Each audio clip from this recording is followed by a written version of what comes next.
नमस्कार दर्शकों, आप सभी का स्वागत है DHP न्यूज़ चैनल में। मैं हूं आपके साथ रोहित शर्मा और हिमाचल प्रदेश के आज की बड़ी खबरें और मुख्य समाचार आपको बताएंगे। यदि आपने अभी तक DHP न्यूज़ चैनल को सब्सक्राइब नहीं किया है तो कृपया चैनल को सब्सक्राइब करके बेल के आइकन को भी क्लिक कीजिए, जिससे आपको हिमाचल प्रदेश की बड़ी खबरें रोज़ाना मिलती रहें। चलिए जानते हैं आज के मुख्य समाचार।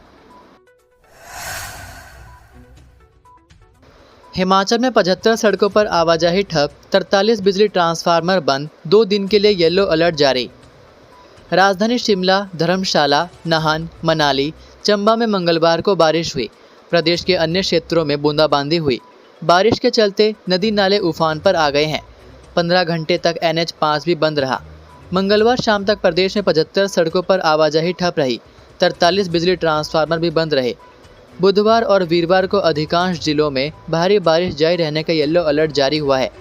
कालका शिमला 4 लेन पर कंपनी ने कई जगह पर केवल 1 लेन से ही वाहनों की आवाजाही जारी रखी है। रोहतांग, कुंजुम दर्रा, बारलाचा में मंगलवार को बर्फ के फाहे भी गिरे। कुल्लू में सेब उड़ान भी बारिश से रुक गया। भारी बारिश के कारण निगुलसरी में NH5 पर करीब 15 घंटे और नाथपा में 10 घंटे तक यातायात बंद रहा।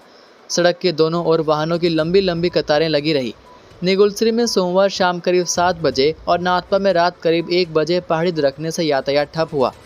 वहीं औद्योगिक क्षेत्र कालाअंब में मंगलवार सुबह हुई तेज मूसलाधार बारिश से नदी नाले उफान पर रहे। इसी बीच खैरी क्षेत्र में बहने वाली बरसाती नदी में 3 प्रवासी बच्चों के फंसने की सूचना कालाअंब पुलिस को मिली।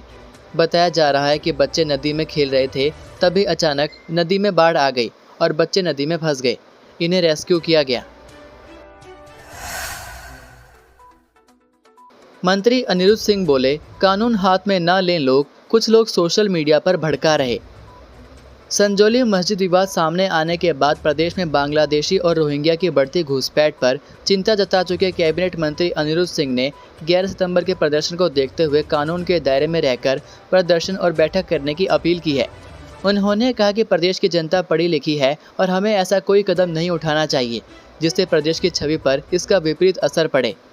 उन्होंने कहा कि कुछ ऐसे लोग भी हैं जो घर में बैठकर सोशल मीडिया पर लोगों को भड़काने का काम कर रहे हैं। स्थिति नियंत्रण में है। प्रदेश में कई प्रवासी लोगों की ओर से मनमाने तरीके से जगह जगह रेहड़ी फड़ी सजाने के मामले में उन्होंने कहा कि इसको लेकर शिकंजा कसा जाएगा। मंगलवार को सदन में मुख्यमंत्री ने street hawker and vendor policy बनाने की बात कही है। इसको लेकर एक कमेटी का गठन किया गया है जो 1 महीने के भीतर अपनी रिपोर्ट सौंपेगी।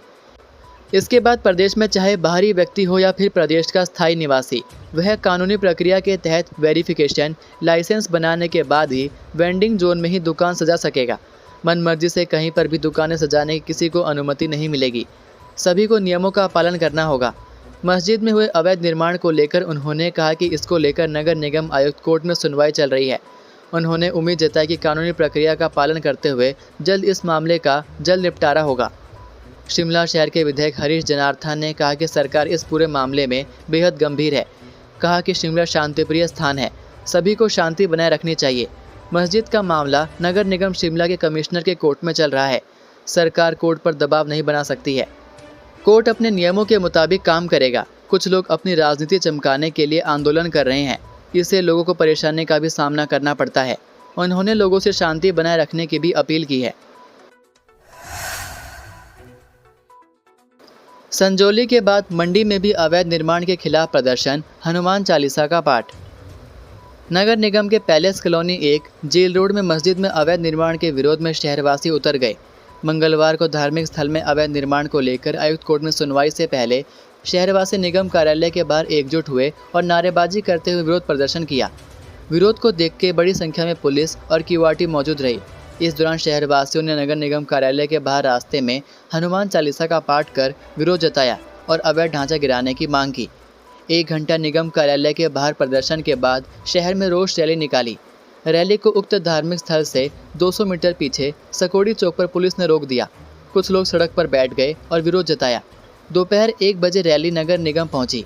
इससे पहले धार्मिक स्थल का निर्माण कर रहे लोगों ने आयुक्त कोर्ट में पक्ष रखा। कोर्ट ने नक्शा और लोक निर्माण विभाग की NOC मांगी।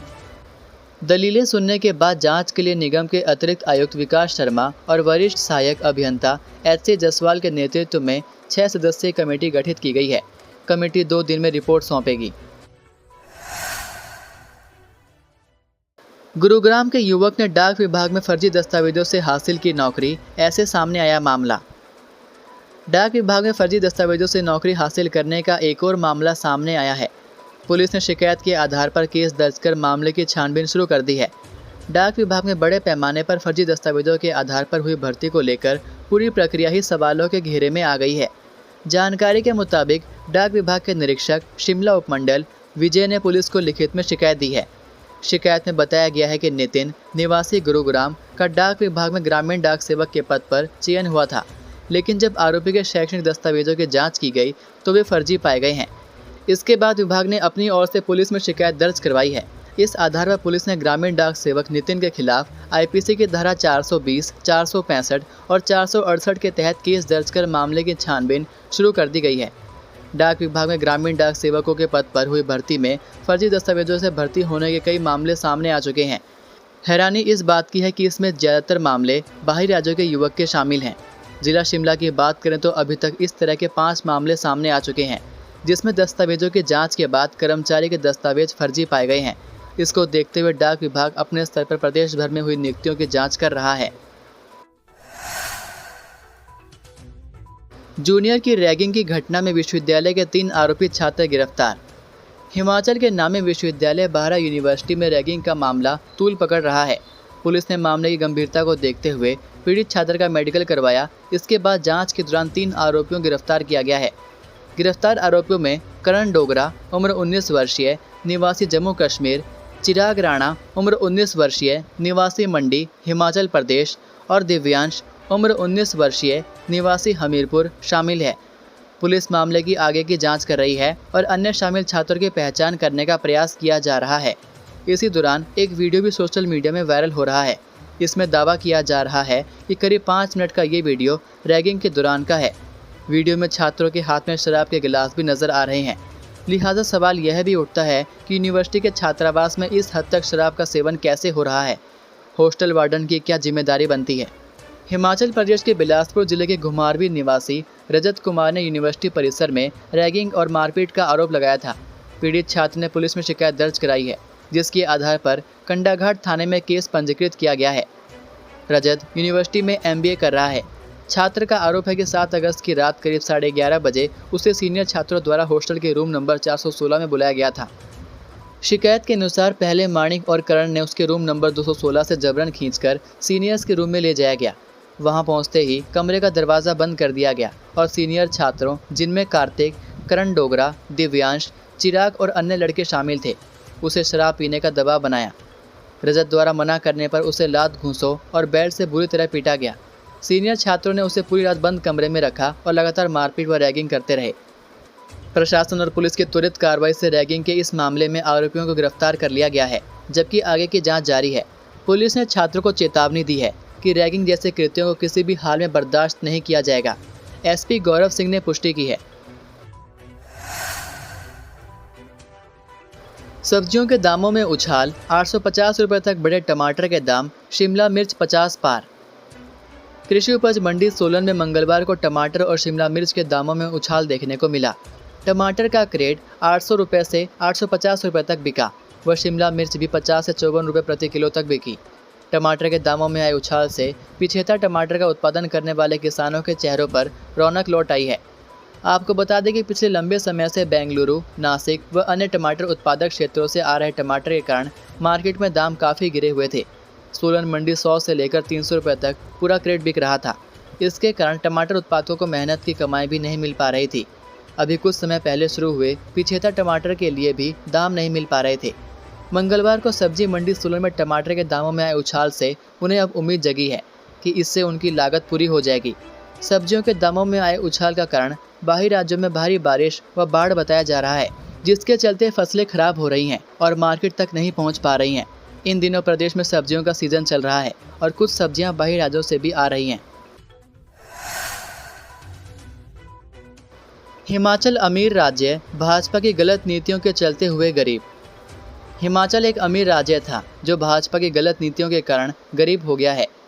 मुख्यमंत्री सुखविंदर सिंह सुक्खू ने मंगलवार को विधानसभा में नियम 130 के तहत राज्य की आर्थिक स्थिति पर 2 दिन तक हुई चर्चा का जवाब देते हुए यह बात कही।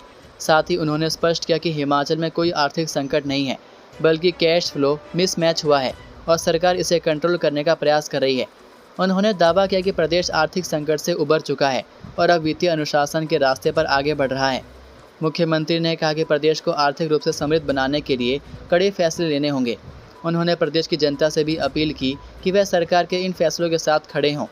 उन्होंने कहा कि सरकार के इन फैसलों से ही हिमाचल वर्ष 2027 तक आत्मनिर्भर बन सकेगा। उन्होंने प्रदेश में निवेश बढ़ाने के लिए धारा 118 को और लचीला बनाने की बात कही। मुख्यमंत्री ने कहा कि प्रदेश सरकार इस समय कर्मचारियों के वेतन और पेंशन पर हर साल 27,000 करोड़ रुपए खर्च कर रही है। इसके अलावा निगमों और बोर्डों में भी वेतन और पेंशन पर हर साल 3300 करोड़ रुपए खर्च हो रहे हैं। उन्होंने कहा कि एनपीएस का 10,600 करोड़ रुपए पीएफआरए के पास पड़ा है। इसमें से 600 करोड़ रुपए प्रदेश सरकार का है। मुख्यमंत्री ने कहा कि वह इस पैसे को वापस लेने के लिए खुद केंद्र सरकार से मामला उठाएंगे। ये थे आज के मुख्य समाचार। हिमाचल प्रदेश की बड़ी खबरें रोजाना जानने के लिए सब्सक्राइब कीजिए DHP न्यूज़ चैनल को और बेल आइकन पर क्लिक करें, जिससे आपको प्रदेश की बड़ी खबरें हमारे द्वारा मिलती रहें। वीडियो को लाइक और शेयर ज़रूर कीजिए और आप हमारी वीडियो कौन से शहर से देख रहे हैं नीचे कमेंट करके ज़रूर बताइए। वीडियो में अंत तक बने रहने के लिए आपका बहुत बहुत धन्यवाद। जय हिंद, जय भारत, जय हिमाचल।